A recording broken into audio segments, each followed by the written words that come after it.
अगला कार्य था फ्रांस के साथ व्यापारिक संधि।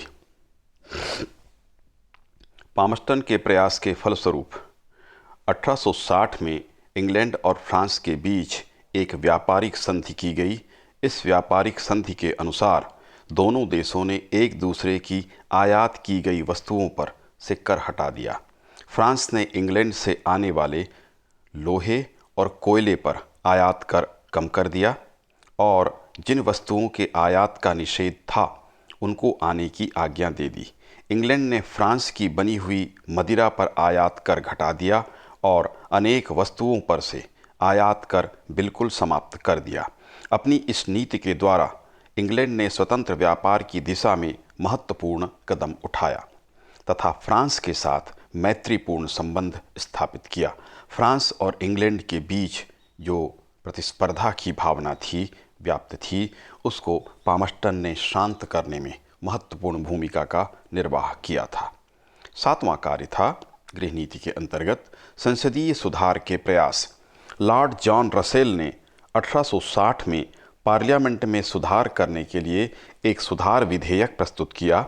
इस विधेयक के अनुसार नगरों में मताधिकार का विस्तार किया जाना था। पामस्टन अनुदार विचारधारा का व्यक्ति था, अतः वह संसदीय सुधार के पक्ष में नहीं था, इसलिए उसने रसल का समर्थन नहीं किया। परिणाम स्वरूप रसल को मजबूर होकर सुधार विधेयक वापस लेना पड़ा था। इस तरह से मताधिकार विस्तार का उसने विरोध किया था, जो कि उचित बात नहीं थी। एक उदार दल के सदस्य होने के नाते, विग दल के नेता होने के नाते, प्रधानमंत्री होने के नाते उसे ऐसा करना नहीं चाहिए था, उचित नहीं था, किंतु उसने ऐसा किया। शिक्षा कोड में संशोधन। प्राथमिक शिक्षा की स्थिति में जांच हेतु 1860 में न्यू कैसल आयोग का गठन किया गया। इस आयोग ने प्राथमिक शिक्षा की पद्धति को बहुत असंतोषपूर्ण पाया। उसने आलोचना की और सुधार करने के लिए सुझाव प्रस्तुत किए।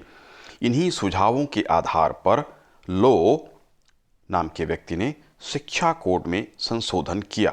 अपने संशोधित रूप में लो ने प्राथमिक शिक्षा के संबंध में निम्नलिखित परिवर्तन किया था। पहले, प्राथमिक विद्यालयों को परीक्षा फल प्रणाली के आधार पर दिए जाने वाले अनुदान को व्यवस्थित रूप दिया जाए।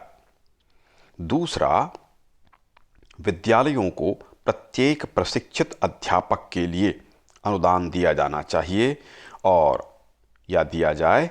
और तीसरा, विद्यालयों को योग्यता और उपस्थिति के अनुसार अनुदान दिया जाए। अनुदान प्रणाली में इन परिवर्तनों के फलस्वरूप इंग्लैंड में प्राथमिक शिक्षा का प्रसार तीव्र गति से प्रारंभ हो गया था। 9वां था अकिंचनता अधिनियम। अकिंचन शब्द से आप लोग परिचित होंगे, जिसके पास कुछ न हो अकिंचन कहा जाता है हिंदी में। ये दिवालिया अधिनियम से संबंधित है। अकिंचनता अधिनियम 1861 में अकिंचनता अधिनियम पारित हुआ। इस अधिनियम के पूर्व अकिंचनता और दिवालियापन में अंतर माना जाता था। अपने को धनहीन घोषित करने का अधिकार केवल व्यापारियों के पास था। जो लोग व्यापार नहीं करते थे वह इस अधिनियम के अधिकार से वंचित थे। 1861 के अधिनियम ने व्यापार करने वाले और व्यापार न करने वालों को समान रूप से अधिकार दिया। आपको स्पष्ट हो गया होगा, अब तक की जो स्थिति थी उसमें अकिंचनता और दिवालियापन में अंतर माना जाता था। व्यापारी लोग ही अपने आप को दिवालिया घोषित कर सकते थे, किंतु अब सामान्य लोग भी जो व्यापारी नहीं थे, कृषक थे, मजदूर थे, अन्य धंधों में थे, वे भी अपने आप को अब दिवालिया घोषित कर सकते थे। ये स्पष्ट किया गया इस अधिनियम के द्वारा। डाक बचत बैंक की स्थापना। 1861 में पोस्ट ऑफिस सेविंग्स बैंक की स्थापना की गई। इसका उद्देश्य लोगों को थोड़ा थोड़ा धन बचाकर उसे डाक खाने में जमा करने के लाभ उठाने के लिए प्रोत्साहन देना था तथा इसी माध्यम से बचत को प्रोत्साहित करना था। तो डाक बचत बैंक की स्थापना इसके कार्यकाल में इसकी गृह नीति के अंतर की गई, जो बचत को प्रोत्साहित करने के उद्देश्य से था। ग्लैडस्टोन के बजट। पामस्टन के कोषाध्यक्ष या वित्त मंत्री कह सकते हैं, ग्लैडस्टोन के द्वारा स्वतंत्र व्यापार के सिद्धांत को स्थापित किया गया। 1859 के बजट में उसने सेना के व्यय के लिए अधिक धन निर्धारित करने के लिए आयकर की दर जो थी उसमें प्रति पाउंड 5 पैसे से बढ़ाकर 9 पैसे पेंस कर दी। 1860 के बजट में 419 वस्तुओं में से 371 वस्तुओं पर आयात कर हटा लिया गया। जिन वस्तुओं पर से आयात कर हटाया गया था उनमें से एक कागज भी था जो महत्वपूर्ण था। इसका विरोध स्वयं प्रधानमंत्री ने भी किया था, किंतु ग्लैडस्टोन के तर्क के कारण और पार्टी के सपोर्ट या समर्थन के कारण ये पारित हुआ था। ग्लैडस्टोन का कहना था कि कागज पर आयात कर नहीं होना चाहिए ताकि पुस्तकों की कीमतें कम हो सकें और लोग अधिक से अधिक अध्ययन हेतु प्रोत्साहित हो सकें। ग्लैडस्टोन ने अपने बजट के द्वारा स्वतंत्र व्यापार के कार्य को प्रस्तुत किया था। फलस्वरूप इंग्लैंड के व्यापार में तीव्रतापूर्वक वृद्धि हुई। इसका परिणाम हुआ कि देश में धनागम अधिक होने लगा। तो ये पामस्टन के काल की विदेश नीति के जो प्रमुख कार्य थे उन पर हमने चर्चा की। अब इसका मूल्यांकन कर लेते हैं। पहली बात थी अनुदार गृह नीति। पामस्टन की विदेश नीति जहां काफ़ी उदार थी, वहीं उसकी गृह नीति अनुदारतापूर्ण थी। उसने अनुदार नीति का अनुसरण किया तथा देश के भीतर सुधारवादी कार्यों का विरोध किया। इसकी हमने चर्चा भी की थी प्रारंभ में भी। दूसरी बात थी मताधिकार में विस्तार नहीं। उसकी यह मान्यता थी कि 1832 का जो सुधार अधिनियम था वो अंतिम था। उसके पारित होने के बाद मताधिकार में विस्तार की कतई आवश्यकता नहीं थी, ये इसकी धारणा थी। इस कारण उसने मताधिकार के विस्तार के प्रस्ताव को सर्वदा अस्वीकार किया तथा उसका विरोध भी किया। रसेल के प्रस्ताव का विरोध इसी क्रम में उसने किया। पूर्व प्रधानमंत्री जॉन रसेल के प्रस्ताव का उसके द्वारा विरोध किया गया, जिसमें मताधिकार में विस्तार को 1860 में एक्ट पारित कराने का प्रयास उसने किया था, प्रस्ताव किया था हाउस ऑफ कॉमन्स में। इसका उसने विरोध किया और इसको पारित नहीं होने दिया था। कागज के आयात कर हटाने का उसने विरोध किया था, अभी हमने चर्चा की। उसके मंत्रिमंडल में कोषाध्यक्ष ग्लैडस्टोन के द्वारा जब बहुत सारी वस्तुओं पर से कर हटाया जा रहा था, जब कागज के आयात शुल्क को भी घटाने का उसने प्रस्ताव किया था, तो स्वयं उसके प्रधानमंत्री के द्वारा उसका विरोध किया गया। यद्यपि उसके तर्कों और पार्टी के दबाव के कारण उसने इसको स्वीकार कर लिया था, किंतु उसने इसका विरोध किया था। तो कागज के आयात कर को वह हटाने के विरोध में था, जबकि वह वास्तव में उचित था कि इससे पुस्तकों और समाचार पत्रों के लिए जब कागज का कर कम हो गया तो उससे इसके अध्ययन को प्रोत्साहन मिला था। गैर अंग्लिकन के प्रति सहानुभूति नहीं। उसके द्वारा चर्च ऑफ इंग्लैंड को न मानने वालों के प्रति कोई भी सहानुभूति वह नहीं रखता था।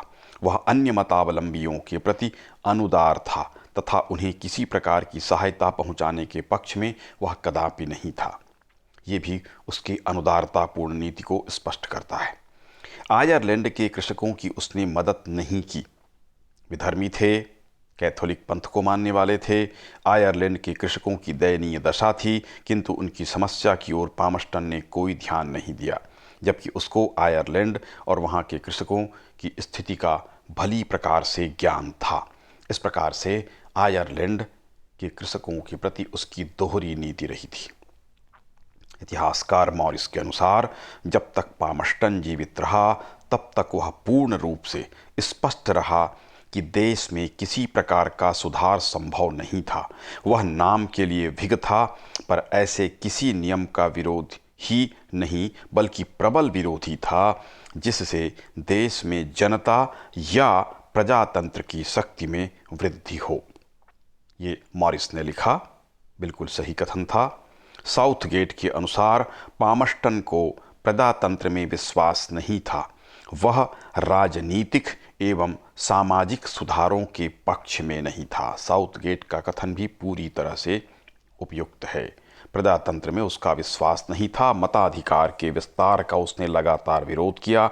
रसेल का विरोध किया जब उसने 1860 में प्रस्ताव लाया था कि नगरीय क्षेत्रों में मताधिकार का और मध्यम वर्ग को मताधिकार दिया जाए। उसी प्रकार से सामाजिक सुधारों के पक्ष में भी वह नहीं रहता था। ग्रीन ने लिखा, स्वदेश के सुधारकों को पामस्टन किसी निश्चित नीति या उच्च शिक्षा के बिना सार्वजनिक जीवन का एक सनकी और भ्रष्ट व्यक्ति प्रतीत हुआ। वह स्थिरता के उस युग की परंपराओं को मानता था जब संसदीय अधिनियम पूर्णतया नगण्य थे।